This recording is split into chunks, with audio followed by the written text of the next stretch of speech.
Next question.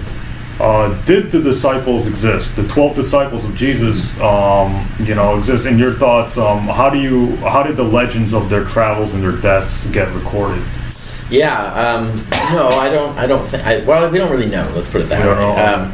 So the only ones that we know for sure or have really good evidence for is because Paul says he met Cephas, which means this is Peter, James, and John. He doesn't call them disciples. The word disciple does not appear anywhere in Paul. He just knows them as apostles, and apostles is someone who's received a revelation of Jesus, who appointed them a messenger for the gospel. So at least we know those three names, and they do line up with the top three who are called disciples in the Gospels. The first time they're called disciples is in the Gospels, and the top three are the same three. It's Cephas, James, and John. So there does seem to be a lineup there, and those are probably historical people, or intended to be. I doubt the Gospels record any historically accurate information about them. They're making that up, I think. But they're at least using known people. Now, when you get beyond that, the Gospels don't even agree on what the other 9 people were. And we have no records of them. We can't identify any of the letters that we have as actually coming from them. We have no third-party records of them. The Book of Acts barely knows what happened to a lot of them, and even the Book of Acts is not necessarily reliable because it seems to be making stuff up as well. And when you get to the first legends of them, we're in the 2nd century, and we have like really ridiculous stories being told. John walks around, goes to an inn, commands bed bugs to obey his will, and these kinds of ridiculous stories. So.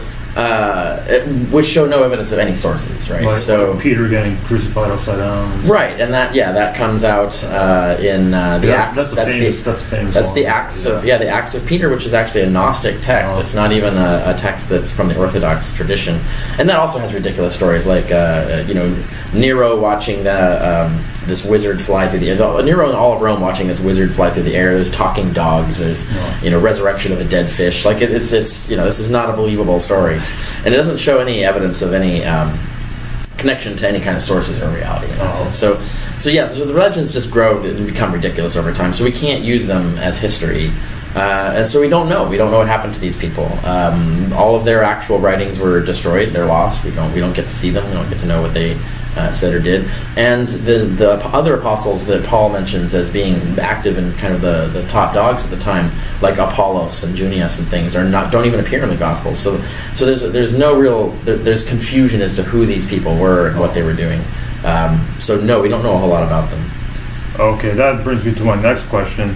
I know Christian apologists like to say the disciples died for their belief in the resurrection and the death of Jesus, and this is like a big thing. However, you have debunked that claim, you and Bart Ehrman, but can you briefly comment on the death of them? Do we have reliable sources that talk about them believing the resurrection and then dying for that? No. Basically, the only death that we have a reference to someone dying for witnessing for Christ, but it doesn't get any more specific as to what they were witnessing to, what they were saying. They died for the gospel, but what was the gospel they were preaching at the time? It is Paul, and that's in 1 Clement.